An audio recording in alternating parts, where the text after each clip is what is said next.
सत साहिब सतगुरुदेव की जय।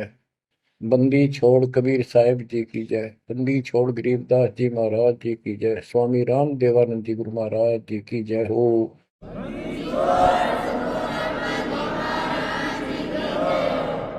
सर्व संतों की जय, सर्व भक्तों की जय, धर्मी पुरुषों की जय। श्री काशी धाम की जय, श्री सुडानी धाम की जय, श्री क्रोथा धाम की जय, श्री बरवाड़ा धाम की जय। सत साहिब ग्रीवन्योली नाद सुभान गति, लड़े भुजंग हमेश, जड़ी जानो नाम जगदीश है, विष नहीं व्यापै शेष। संत गरीबदास जी महाराज परमात्मा से प्राप्त अध्यात्म ज्ञान को कितने सुंदर तरीके से प्रमाण के साथ पेश करते हैं कि परमेश्वर कबीर जी का जो नाम है ये ऐसा जबरदस्त है।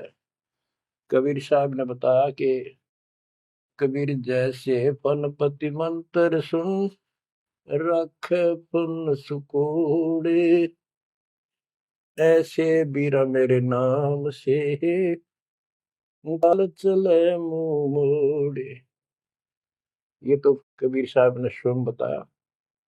जैसे फनपति सर्प और गारुड़ के मंत्र को सुनकर उससे इतना डर जाता है कि अपने फन को इकट्ठा करके भागने की चेष्टा करता है, ऐसे मेरे नाम से, कबीर नाम से, उस सच्चे मंत्र से यू काल चले मुंह मोड़, ऐसे काल दूर भाग जाता है। गरीबदास जी कहते हैं, यम किंकर कर जोड़ चले तिस देख रे, धर्मराय के अंक मिटावे लेख रे, जीव जुनी नहीं जा बाठा डे गही, दर्ग मंज हजूर पकड़ छे की बही। गरीबदास जी आंखों देखा परमात्मा की शक्ति का वर्णन करते हैं कबीर जी का, कि उनको देख कर यम के दूत हाथ जोड़ के और दूर चले जाते हैं। और फिर परमात्मा ने धर्मराज के दरबार में जाके मेरी बही निकाली। बही वो बुक, वो पैड जिस पे अकाउंट लिखा था, और परमात्मा ने कहा ये मुझे दो, ये मेरा भक्त हो गया, इसने मेरी दीक्षा ले ली। वह पैड पाट दी दाता ने वहीं कर और फेंक दी कूड़े में। दर्ग मंज हजूर पकड़ छे की बही, जीव जोनी नहीं जा बाठा डे गही। कि कबीर साहब ने जिसकी बाह पकड़ ली, जिसका हाथ पकड़ लिया, जिसको शरण दे दी, वो जीव 184 प्रकार की योनियों में नहीं जाएगा। बाँ ठाडे गही, ठाडे ठाडा मीन तगड़े, समर्थ, शक्तिशाली ने हमारी बाह पकड़ ली, हमें शरण दे दी। ठाडे की परिभाषा थोड़ी सी बताता हूँ आपको, क्योंकि बच्चों कोई भी हम प्रसंग सुनते हैं उसके साथ उसका जो लिंक होता है वो कथा का होना अति आवश्यक है, अन्यथा उसका कोई प्रयोजन नहीं रहता। काफी समय पहले की बात है, एक भक्त अब परमात्मा कबीर जी की शरण में था, संत गरीबदास जी के माध्यम से। और पुराने समय में खेती किसानी जो होती थी वो केवल वर्षा पर निर्धारित होती थी, और कोई नहर नूर नहीं थी, ना उसका कोई पानी लगता था। बारिश हो जाती थी कुछ एक क्षेत्र में, तो उसमें किसान अपना उसको संवार के बीज बो दिया करते थे। जमीन ज्यादा हुआ करती थी उस समय। उस भगत की बहन के क्षेत्र में वर्षा होगी, वहां से मैसेज आया कि हमारे यहाँ बारिश हो गई है और सभी खेत एकदम बाने योग्य हो गए, बोने योग्य हो गए हैं, हेल्प के लिए आओ। वो अपने बैल, अपना हल लेकर चला गया, उसको दूसरे खेत में भेज दिया। स्वयं उसका जो जीजा था, बहन का बटेऊ पति, वो अपने बैल लेकर दूसरे खेत में चला गया। जिस खेत में वो भक्त गया, दिन में हल चलाया, दोपहर के समय उस समय रेस्ट देते हैं बैलों को, पेड़ के नीचे चला गया।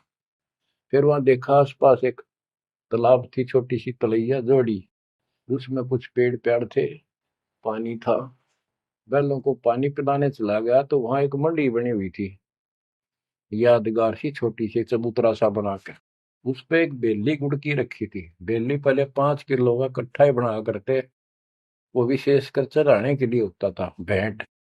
अपने देवी देवताओं को किसान चढ़ाते थे, बोल देते थे पहली फसल का पहला वो 5 किलो ऐसे पीर का चढ़ाओ, वो पीर की मंडी थी। तो वो जो एक का डला सा था मोटा, 5 किलो का, 5 शेर का, उसको उठा लाया वो वक्त। कुछ आप खाया, कुछ बैलों को खिला दिया, अपना काम करके शाम में घर पर आ गया, सो गया। रात्रि के 12 बजे के आसपास एक 4.5 फुट का, टोपी सिर पे, सफेद कपड़े, दाढ़ी, जैसे मुसलमान वेशभूषा हो, आके उससे 10 फुट दूर खड़ा होके और कहने लगा, तेने मेरा गुड़ कैसे खा लिया, तेरी हिम्मत कैसे पड़ गई, तो ठाड्डे की शरण में है, इसलिए बच गया, न तुझे मारता और तेरे दोनों बैलों को मारूंगा। मेरी पार नहीं बसाई, और कति लाल आंख कर रखी, और बहुत गुस्से में था। यूं कह के वो चला गया। भगत को भी फिर थोड़ा सा एहसास हुआ, यूं के भला थी। बाकी इतना तो विश्वास था कि समर्थ की शरण में हो, इस तरह के कुतरुओं का कोई बहुत नहीं। फिर भी मन में था भाई, कहते ये बात हुई तो हुई क्यों, ऐसा के कारण हो गया। उसने अपनी बहन से पूछा कि बहन, ऐसे ऐसे उस मंडी पर गुड़ चढ़ा रखा था आपके खेत में, किसकी बना रखी है वो आपके खेत के बराबर में, जोड़ी पे, तालाब पे। तो उसकी बहन बोली, के बात हुई भाई, क्योंकि एक बेली चढ़ा रखी थी, किसी ने गुड़ की तो रखी थी, मैं उठा लिया। बोला, कुत्ते खाओ उसने, मन बहन आती खिला दी, कुछ आप खा ली। उसकी बहन बोली, रे के क्यों जुल्म कर दिया तेने, वो क्यों उठा लिया तू वहां से। रोड लागी नो सुनते ही। भाई बोला, मेरी तो सुन ले सारी। वो एक इतने 4.5 फुट का, 4 फुट का आदमी होगा, और सफेद कपड़े पहन रखे, ऊपर टोपी, मुसलमान टाइप सा था, और मेरे से 10 फुट दूर खड़ा होगा, रात को आया। और ने बोला, तेरी हिम्मत कैसे पट गई, मेरा गुड़ उठा लिया, तने खा कैसे लिया। मैं बोला, नहीं वो आपे बोलेगा। ने बोला, तू ठाड्डे की शरण में है, न तुझे मारूं और तेरे दोनों गला मारूं। ला ला के रखी थी, और नो कहकर चला गया वापस। वह भेड़ और फूट फूट कर रोने लगी। बोला, रे तो मेरा काला मुंह कराओ, के जवाब दो, माने न्यू शहरों से तने के वो एक गुड़ पाया खाने को, और हमारे आप सारे गुड़ की कमी है यहाँ पर। बहुत बुरी तरह लगी रोने, भाई बचा कुकर मेरा भाई। अपने पति ने भी लड़न लगी, तने क्यों भेजा ही उस साइड में, तो इन्होंने क्यों ना भेजा, तेने बताना चाहिए था इसको पहले। वो भाई बोला, तेरी अब भी अकल पर पर्दा पड़ रहा, उतरा शेर हाथ जोड़ के गया। अरे नो क्या, तू ठाडेगी शरण में, जा तो बच गया, न मारी न दो मैंने तो रोए जाओ पाछे थे। अरे मैं जिंदा जी रोने लग रही तो, पागल कहेंगी, इतनी भी अकल पे पर्दा पड़ गया तुम्हारे। मैं किसकी सुनूं पता है, मैं ये रिक्वेस्ट करूं थारे ते, तुम भी आ जाओ, ना भूतड़ा दिन डर डर मर जाओगे। तो बच्चों, यम किंग कर कर जोड़ चले तिस देख रे। बच्चों, आत्मा फूट फूट गाती है, चारों युग में संत पुकारे, कूक क्या हम हेल रे, हीरे माणिक मोती बरसैया जग टूटा ढेर रे। ये डरे तो बड़ी आदत पड़ गई है। यम किंग कर कर जोड़ चले तिस देख रे, धर्म राय की बंद मिटावे लेख रे। जीव जूनी नहीं जावा ठाडे गही, ठाडे में दर्द मंद हजूर पकड़ छे की वही। सुन मंडल सतलोक अगमपुर धाम है, धन बंदी छोड़ कबीर तुम्हारा नाम है। बच्चों, इस परम पिता के प्रेम में ऐसे गजब के ज्ञान, ऐसे समर्थ की शरण, आत्मा भावुक हो जाती है, रोका नहीं जा सकता। सो शुक्र मनाते हैं अपने गुरुदेव का, हे बंदी छोड़, हे परम पिता कैसे शरण दिया आपने, कैसा सुंदर राह बता दिया। नहीं अन्य बिरान माटी राखो या भूतड़े, अरे न पूजे भी जाओ और दुर्गति भी जो किनो रहनी थी। और गीता कहती है भूत पूजोगे भूत पढ़ोगे। परमात्मा की सूक्ष्म वेद की वाणी कहती है भूत में सो भूत है, देव में सो देव, राम में सो राम है, सुन सकल सुरदेव। अब प्रश्न चल रहा है, कबीर जैसे फन पति मंत्र सुन, रख फन सकोड़े, ऐसे बीरा मेरे नाम से काल चल मोड़े। पारक के अंक की अमर ग्रंथ की प्रथम वाणी है, ग्रीव न्योल नाद सुभान गति, लड़े भुजंग हमेश, जड़ी जानो नाम जगदीश है, विष नहीं व्यापै शेष। जैसे एक नेवला होता है सारा 9 इंच का प्राणी, और वो 10 फुट के सांप को, सर्प को, भुजंग को मार देता है। कैसे मार देता, उसके पास एक ट्रिक है, उसके पास एक जड़ी होती है, एक नागदमन जड़ी होती है जंगल में, उसको सूंघता है, उसमें स्मेल आती है। वो सर्प को उस समय छेड़ता है जो वो जड़ी के आसपास होता है, वो झाड़ बोझड़ों के अंदर होती है। वो सर्प को छेड़ता है, सर्प ऐसे फन उठा लेता है, और वो जाके एकदम वहां जड़ी श्वास में भर लेता स्मेल, और आके उस सर्प के सामने सो के थोड़ी सी दूरी से छोड़ देता है। जिस दर से हवा चल रही हो, सर्प की तरफ जा रही हो, उस साइड में हो जाता हो। सर्प को उससे चक्कर आने शुरू हो जाते, उस स्मेल से उसका जी घबराता है और वो भागने की चेष्टा करता है। नेवला फिर उसके गर्दन पे बैठ जाता है, मुंडी पे पीछे के, और वहां मुंह के ऊपर फिर वो स्मेल छोड़ता ही रहता है। उसको अचेत करके फिर पकड़ कर उसको मार डालता है, काट देता है। तो बच्चों, गरीबदास जी ने बताया कि कबीर परमेश्वर का यो सच्चा नाम सतनाम और सारनाम। सारनाम है, ये है मेन चीज। सतनाम भी बहुत शक्ति हो जाती है इन दोनों के मेल से। जैसे दो जड़ियों को मिला दिया जाए, उसका कुछ अलग से स्ट्रॉन्ग दवाई बन जाती है, मेडिसिन। और तीसरी मालिक मिला, मालिक का जो सारनाम है, वो तो कहना ही क्या है। तो हमारा जो मोक्ष जो होगा इन सभी मंत्रों के जाप से होगा। ये हमारी साधना है, पूजा हमारी सारनाम है। बच्चों, जैसे एक छोटा सा सर्प उस जड़ी की ताकत से, स्मेल की ताकत से जो श्वास में भर के लाता है, इतने तगड़े लंबे सर्प को कंडम कर देता है। ऐसे ही परमात्मा के इस नाम के सिमरन श्वास के द्वारा करने से, तो ये बताया कि ग्रीव न्योल नाद सुभान गति, लड़े भुजंग हमेश, और जड़ी जानो नाम जगदीश है। जगदीश सारी सृष्टि के मालिक का जो असली नाम है, वो जड़ी है, वो नागदम जड़ी है। अब जैसे सतनाम भी बहुत ताकत रखता है, ये हमारी साधना है। जैसे प्रथम मंत्र सतनाम, ये साधना है। सार नाम हमारी पूजा है। पूजा और साधना में अंतर होता है। कबीर साहब हमारा पूज्य है। साधना वो होती है, जैसे हमने जल की आवश्यकता है तो हैंडपंप लगाते हैं, हैंडपंप के लिए बोकी और पाइप, बोकी मारते रहते हैं, मिट्टी बार डालते रहते हैं। सतनाम की बोकी श्वास उश्वास से मारकर जब वो पानी के लेवल पर पहुंच जाती है, वो बोर, तब उसमें पाइप लोअर करके फिर उसके ऊपर एक मशीन बांधी जाती है, वो सार नाम है। और मशीन से फिर उसको चलाया जाता है। वो हमारा पूज्य इष्ट है, वो सार शब्द है।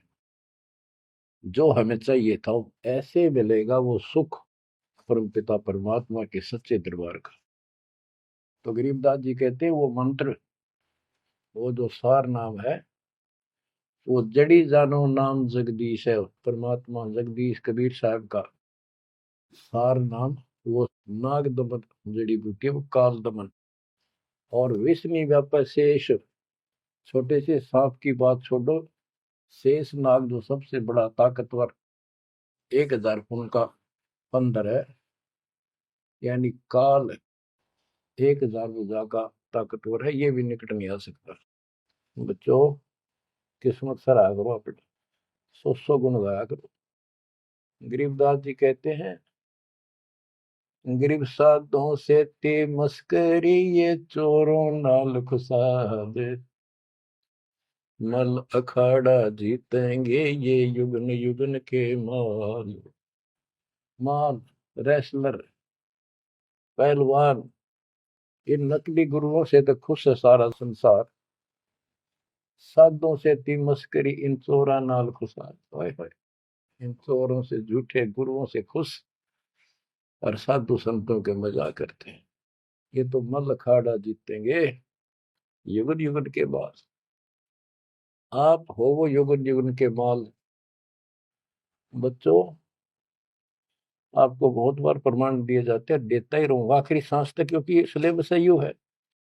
टीचर सारा साल सिलेबस पढ़ाता है, उल्टा सुल्टा उन्हें कोई रट्टा लगवाता है, और तब बच्चे सफल होते हैं।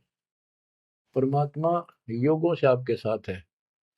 सतयुग में राजा अम्बरीश एक बहुत बड़े धार्मिक राजा हुए हैं, और खूब यज्ञ किया करते थे, भंडारे करते थे, ब्राह्मणों को खूब धन दान करते थे, लागड़ गऊ बांटा करते थे। 1000 लागड़ गऊ बांट देते। लागड़ माने बच्चे वाली, ब्याई हुई, दूध वाली। भोजन भंडारे करवाते थे, दक्षिणा देते थे। जैसा भी लोक वेद सुना था, गुरु जी ने बताया था, ऋषियों ने, वो सारा कुछ करते थे। परमात्मा वहां भी साथ रहते हैं, उनकी इज्जत रखते हैं भक्ति की, और बीच बीच में उनको समझाने की चेष्टा की, कोई ऋषि रूप बनाकर अम्बरीश जी को सच्चा मार्ग बताया, खूब ध्यान से सुना और नाम लिया। लेकिन वो ऋषि वहां सैकड़ों और मालिक एक। आखिर में राजा अम्बरीश भी हाथ खड़े कर गया, मालिक की साधना छड़ दी, और वो ऋषियों वाली वो शुरुआत कर। इतने अच्छे भगत विष्णु जी के बने हुए थे। बच्चों में अब हंसी भी आती है, दुख भी होता है। गरीब वेद पढ़े पर भेद न जाने, वाचे पुराने ठारा, और पत्थर की पूजा करे, भूल गए सृजनहारा। वेद पढ़ा करते ऋषि उस समय, केवल वेद। पुराण तो इनकी अपनी रचना है, फिर वो सा लिखते चले गए, और सारा वेद के विरुद्ध साधना करते करते और कराते थे। विष्णु जी की पूजा करे, और गीता क्या कहती है, तो चारों वेदों का सारांश है। विष्णु 3 गुणों में से एक सतगुण है। इन तीनों गुणों की भक्ति तक त्रिगुण में माया के द्वारा जिसका ज्ञान हरा जा चुका है, यानी इसी तक सीमित है, जो राक्षस स्वभाव को धारण किए हुए मनुष्यों में नीच दूषित कर्म करने वाले मूर्ख, ये मेरी भक्ति ना करते। तो अम्बरीश वही साधना करता था, लेकिन पिछले संस्कार किसी, जैसे भी चल रहा भक्ति युग बच्चों, आप इन बातों को बार बार सुनोगे तो आपके दिल में समा जाएगी अकाड़ी सच्चाई ये है। अब ये भक्ति काल शुरू हो गया, मोक्ष काल समझो। इसमें हजारों वर्षों तक चलेगा, अरबों भगत बच्चे बेटा बेटी पार होंगे, जो चलेगा जो भी लाखों वर्ष और भी चलेगा। लेकिन वो साधना करते रहेंगे, लेकिन उनका विश्वास इतना नहीं बनेगा, वो फिर यही रह जाएंगे काल के जाल में। उन्हीं में से फिर, क्योंकि उनकी भक्ति जबरदस्त है, शास्त्र अनुकूल है, अगले सतयुग में उन्हीं पुण्य आत्माओं को काल जन्म देगा। उनको पहले ऊपर के लोकों में रखेगा। ऊपर के लोकों में, स्वर्ग में देवता हजारों लाखों वर्ष वहां रहेंगे। यानी एक कोल्लू के साथ चक्कर है, चैन है, चैन। उस चैन पर जैसे डाल देते हैं, ब्रह्म लोक में गए, फिर चक्कर काटते काटते विष्णु लोक, शिव लोक, सारे अपने कर्म फोड़ के भोग के खत्म करके, फिर भी उनके पुण्य इतने बच जाते हैं कि सतयुग में जन्म देते हैं उनको। और सतयुग में भी अच्छे पुण्यकर्मी फिर राजा बनते हैं। और वह भक्ति, ये वाली भक्ति कसक और वो शेष बची ताकत फिर भी साथ रहती है। और इस कारण से भगवान भी उनके साथ रहना पड़ता है। जो बच्चा गऊ की नजर में, यूं साईं को संत, भक्तों के पीछे फिर भक्त वत्सल भगवंत। कबीर जो जन मेरी शरण है, ताका हूं मैं दास, गेल गेल ला गया करूं जब लग धरती आकाश। तो अपने इस विधान अनुसार अम्बरीश से मिले। ठीक है, एक बार तो यह बात इतनी गजब की है, सारी ठीक ठीक लगती है, लेकिन माहौल खराब होता है। ये ज्ञान बताने वाला एक होता है, दूसरा समर्थक नहीं होता। उस दिन में वो भूल जाते हैं और इसी लोग बहका देते हैं, कहाँ सी बातें करते हो, वेदों में ऐसा कहीं नहीं है, वेदों में ऐसा नहीं है। अब दास तो कहना चाहता है, फिर अगले जन्म उस भक्ति से वो अम्बरीश राजा स्वर्ग गया, स्वर्ग में अपनेपन भोगे। फिर त्रेता युग में फिर राजा जनक के रूप में वह आत्मा ने जन्म लिया। वहां भी खूब भक्ति करी, विष्णु के कट्टर पुजारी। वही भावना वही भाव फिर भरा हुआ था, परमात्मा फिर भी मिले उनको। लेकिन राजा और सिद्धियां इतने ठाठ बाट और बकाने वाले वो गुरु निरे ऋषि हमारी ऐसी घिस काट रखी काल में, हम ऐसे मूर्ख बना रखे, थोड़ा सा भी सुख हो जाए, कोई प्रभुता कोई पद प्राप्त हो जाए, हम खुद भगवान बन जाते हैं। लेकिन पिछली धार्मिकता के अनुसार हम कुछ धार्मिक भी बने रहते, लेकिन रहते वही के वही। और अम्बरीश राजा इतने अच्छे भगत थे, पिछली सिद्धि शक्ति मान की वो भक्ति की सही थी। एक बार दुर्वासा ऋषि ने उनके ऊपर सुदर्शन चक्कर छोड़ दिया। दुर्वासा कहता था कि तू ये साधना छोड़ दे, मैं बताऊं वाह कर। अम्बरीश ने हाथ भर ली पर छोड़ी नहीं। अगली बार गया, उसने गुस्सा हो गया कि तू मानना नहीं मेरी बात, तेरा सिर काट दूंगा, इतना गुस्सा। सुदर्शन चक्कर छोड़ दिया। सुदर्शन चक्कर राजा अम्बरीश के पैर छू गए और दुर्वासा ने मान खातिर वापस चाल पड़ा। दुर्वासा भागता फिरा तीन लोक में, कितने उसने गुफा नहीं मिली जरा बच जा, कुछ संरक्षक नहीं पाया। परमात्मा कबीर जी ने विष्णु रूप बनाया, एक सवाल आ दी, 1 मिनट में क्या कर दी कर दे बोलो में। दुर्वासा ने देखा है भगवान विष्णु बैठे, वहीं पहुंच गया और कंप पे डांक ठोक रखी, मन बचा लो भगवान, बचाओ मुझे, सुदर्शन चक्र मुझे मारेगा। परमात्मा बोले क्या गुस्ताखी कर दी, क्यों मार रहा है तेरे को। फिर वह सारी कहानी बता दी। भगवान बोले कि भक्ति के भाव से चलो, ये ताकत से नहीं चलता ये मार्ग। अपना ज्ञान दो, कोई मानने ठीक है, ना मानो मत ना मानो, मुझे बचाओ भगवान मुझे बचाओ। उसमें सुदर्शन चक्कर रुक गया, खड़ा हो गया दूर, भगवान की शक्ति से डर के देख के। तो दुर्वासा को विश्वास हो गया कि यहाँ बचाओ हो सकता है, माफ करो मुझे माफ करो।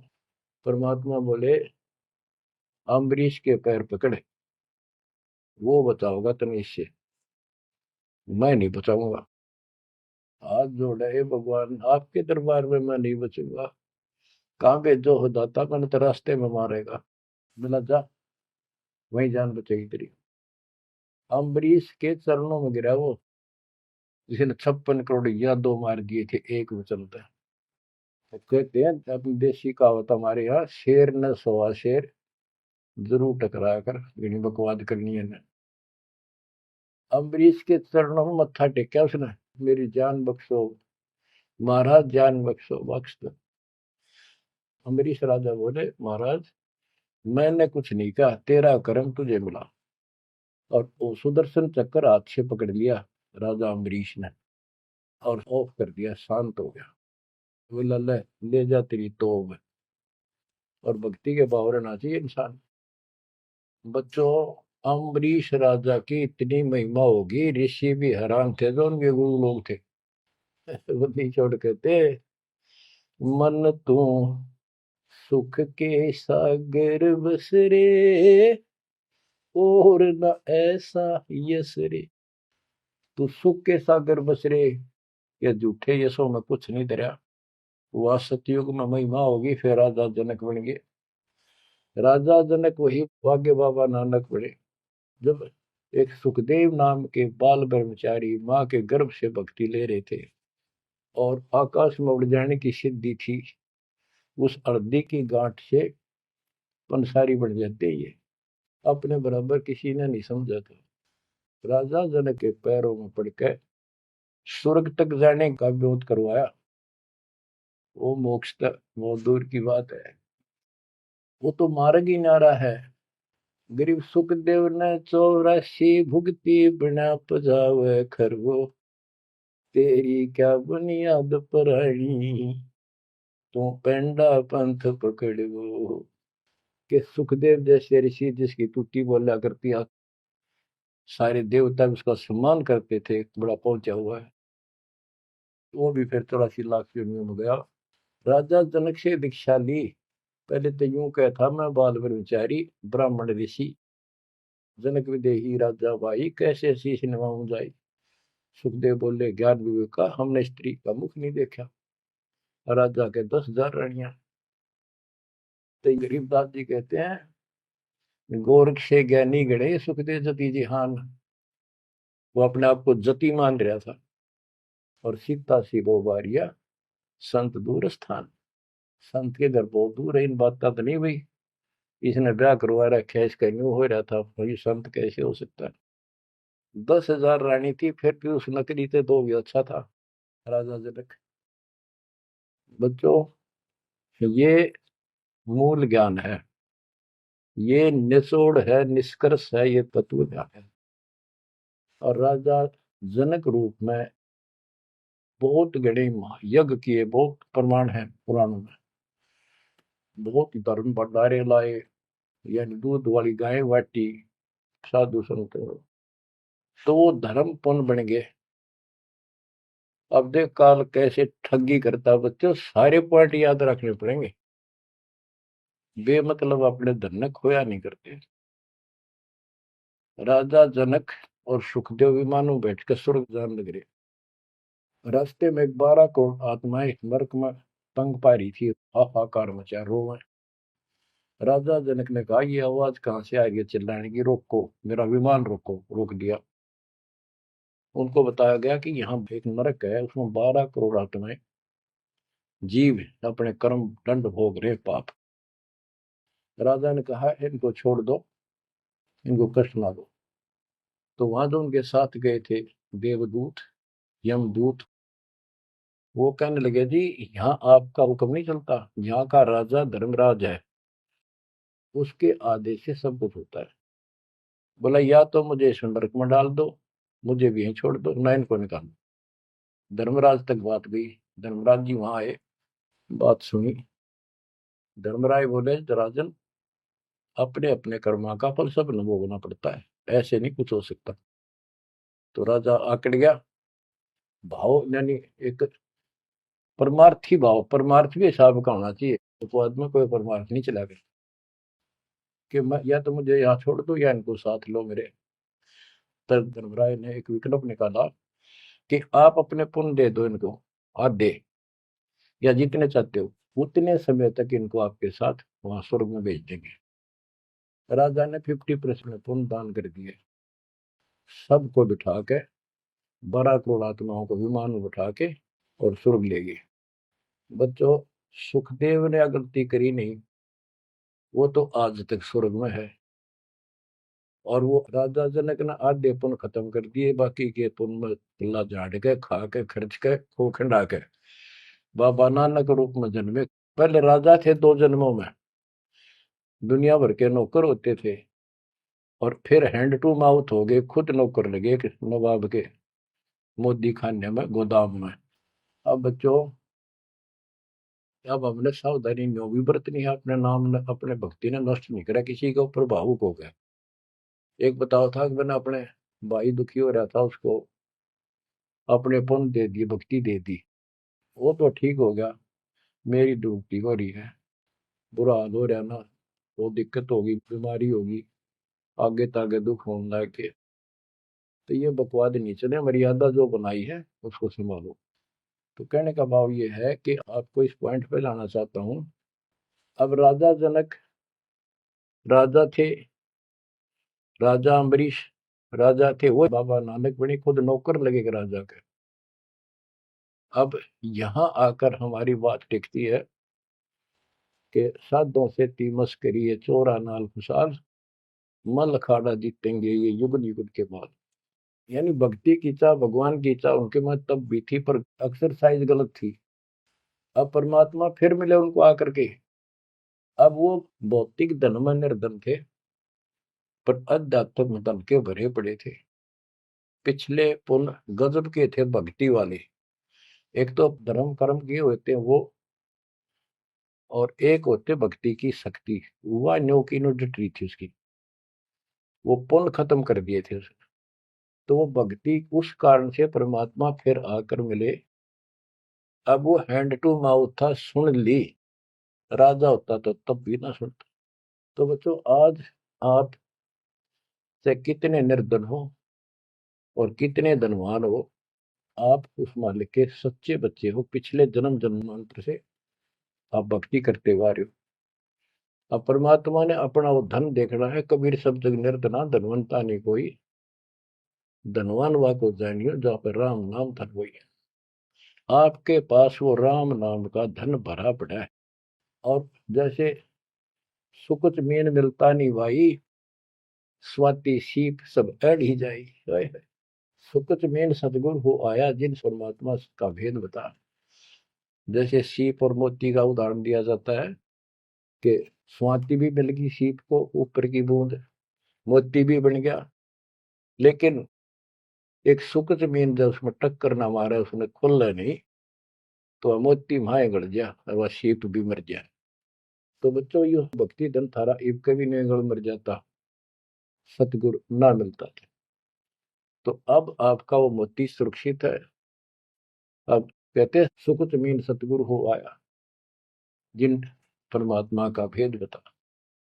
तो बच्चों, फिर बाबा नानक को मालिक ऊपर लेकर गए और उनको वो सच्चा राह बताया। उसके बाद उनकी जिंदगी बदल गई। यानी पहले वकील हो रहे थे काल के, सुने नहीं थे। अब जो बाबा नानक जी हिंदू धर्म में जन्मे थे, खत्री गोत्र था, और भगवान विष्णु कृष्ण राम कुर्बान थे इनके ऊपर। गीता का पाठ ब्रजलाल पांडे से पढ़ा करते थे और गीता पढ़ते थे। दाता मिले तो खूब तर्क वितर्क किए। आखिर में बोले अखा वेखूं तो मानो। तो परमात्मा ने आई विटनेस भी बनाने थे। बेई नदी सुल्तानपुर के साथ से बह रही है। सुल्तानपुर में बाबा नानक की बड़ी बहन ब्याह रखी थी। वह अपनी बहन के वहां रहते थे, नौकरी करते थे नवाब के। सुबह सुबह स्नान करने जाया करते थे उस नदी पे।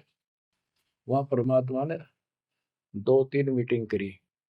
तीसरी बार जब आए, ने बोले आंखें देखो जो मानो। बात सारी समझ में आ गई।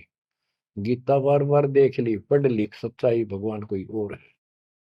और चाह भी थे, पर पुराना ज्ञान और कोई नो समर्थक नहीं गया, बात सच्ची है। तो वो कहने लगे आंखा देखो तो मानो। कबीर साहब और बाबा नानक जी परमात्मा समकालीन थे। बाबा नानक जी का जन्म सन 1469 में हुआ, 1469 में। और 1539 में वो शरीर छोड़ के गए। और परमात्मा जी 1518 में गए। तो 1469 से 1518 तक समकालीन थे। तब आंखों देखा सतलोक 3 दिन तक नानक साहब जी का शरीर कहीं और छुपा के उनकी आत्मा को लेके गए, फिर छोड़ा तीसरे दिन। उसके बाद तो दुनिया बदल गई उनकी। वो सब पूजाएं त्याग माल की शरण में आ गए। घर में विरोध, सारे समाज में विरोध है। उसके पिता भी बहुत दुखी हो गए, तो के पैदा हो गया हमारे, देवी देवताओं को ऐसा गलत बोलता है। तो बहुत परेशान हुए। लेकिन जब आंखों देख ली, कौन सुने किसकी। सूरवीर होते हैं संत, संत सिपाही और शेर पीछे नहीं हटते। तो बच्चों, सारा ज्ञान सत्संग से होता है। परमात्मा का और उस प्यारी आत्मा का, आत्मा और परमात्मा नानक साहब का सत्संग हुआ। सत्संग से बात स्पष्ट हुई। अब पारक के अंक की वाणी सुनाता हूं कुछ। साधों से ती मस्करी ये चोरा नाल खुशाल, नल अखाड़ा जीतेंगे ये युगन युगन के माल। अब वो बाबा नानक युगन युगन के माल थे और वो जीते, डट के खड़े हो गए। फिर जब ज्ञान समझ में आ गया, सारा संसार मीराबाई थी युगन युगन की माल, सत्संग में जाना ना छूटे माँ, फिर जल का मरो संसार। तो बच्चों इस स्थिति में तुम नहाना पड़ेगा एक दिन, जब जाता राजी होगा। और ये ज्ञान खुद देता है भगवान, और वो आत्मा जो इसको सुनकर कुर्बान हो जाती है, वो महान आत्मा होती है। गरीब अंश गवन करते नहीं, मान सरोवर छाड़, कौवे उड़ उड़ जात हैं खाते मसाहाड़। हंस और कौवे और बुगले सब पक्षी कहलाते हैं। हंस उस मानसरोवर को नहीं छोड़ता जहां उसका आहार मोती होते हैं, और कौवे वहां टेके नहीं, क्योंकि उन्हें तो जगह जगह जाकर मांस खाना, हाड खाड़े हाडों का मांस चाटना, किसी पशु के जख्म में चोंच मारना, ये कौवे जैसी व्यक्ति के लोगों का स्वभाव होता है कि दुखी उनका अपना उल्लू सीधा हो, स्वार्थ सिद्ध हो, ताकि अगला कितना दुखी हो। ये कौवे जैसे जीव होते हैं। अब यहाँ बताते हैं, कबीर साहब कहते हैं, गरीब अंश गवन करते नहीं, मान सरोवर छाड़, कौवे उड़ उड़ जाते हैं खाते मांसाहाड़। गरीब मान सरोवर मुक्ति फल, मुक्ता हल के ढेरे, कौवा आसन न बंद जय भूमि दीन सुमेरी। गरीब कौवा रूपी बेक है, ना प्रतीत यकीन, 68 का फल मेटे करे भये दीन बेदीन। गरीब हंस दशा तो साध है, सरोवर है सतसंगे, मुक्ता हलवाणी चुगे फिर चढ़त नवेला रंगे। अब स्पष्ट कर दिया कि ये सत्संग जो है ये मानसरोवर है, और भगत साध ये हमारे हंस हैं। अब कौवे बुगले तो मेंढक मछली अड़ंगा कुवाड़ बकवाद करते हैं, और हंस केवल मोती खाता है। इसी प्रकार निर्विकार जो भगत आत्मा बन गए, बेटा या बेटी, वो हंस जैसे हैं, वो केवल मालिक की वाणी, परमात्मा की भक्ति और धर्म कर्म रूपी मोती खाते हैं। और फिर ये मोती खा के, यानी सत्संग वचन सुन के, फिर चढ़त नवेला रंग, एक अजब गजब रंग रंग जाता है उसकी आत्मा में। आत्मा इतनी मजबूत हो जाती है जैसे बाबा नानक की होगी, जैसे मीराबाई की होगी, ऐसी आपकी भी होगी, इस सत्संग से होगी। बच्चों, ये सत्संग मिला ही नहीं था अपने को आज तक। यह परमात्मा की कलम तोड़ कृपा आप पर देखो ना, कितना होने लाग रही रहे उस बालक ने, उस परमात्मा ने कि ये वो वचन याद कर लो, सतगुरु दो चावे सो कर ही 14 कोट दूत जब डारी। ये जो चावे सो कर लो, ये प्रमाण देख यो कर दिया। ऊत भूत चमत्रास निवारे, पर चित्रगुप्त के कागज पाने। पुण्यात्माओं, धन्य आपके माता पिता जिनसे जन्मा, और धन्य आपकी किस्मत, धन्य आपकी पिछली करनी, और धन्य आपके इस समय को कि आपका जन्म किस समय में हुआ है। इस मालिक के प्रयत्न को, दास के इस प्रयत्न को हल्के में ना लेना। पुण्यात्माओं, उस दाता की अमर कथा आपके हृदय में भर रहा हूं, ये अमृत हार आपको करा रहा हूं। बच्चों, कुर्बान हो जाओ। समय पहचान दो, टाइम बार बार नहीं आता होगा आपका। ये संसारिक धंधे थे कर कर मर लिए, इनमें फिर भी पूरा ना पटता। इस मालिक की तरफ ध्यान ज्यादा दो, हर चीज में बरकत दिखा दूंगा, नारी नारी। परमात्मा आपको मोक्ष दे, आपको समय दे अनुभव रतन, इस मानसरोवर बनाने का, आत्मा के मैल कटाने का सत्साई।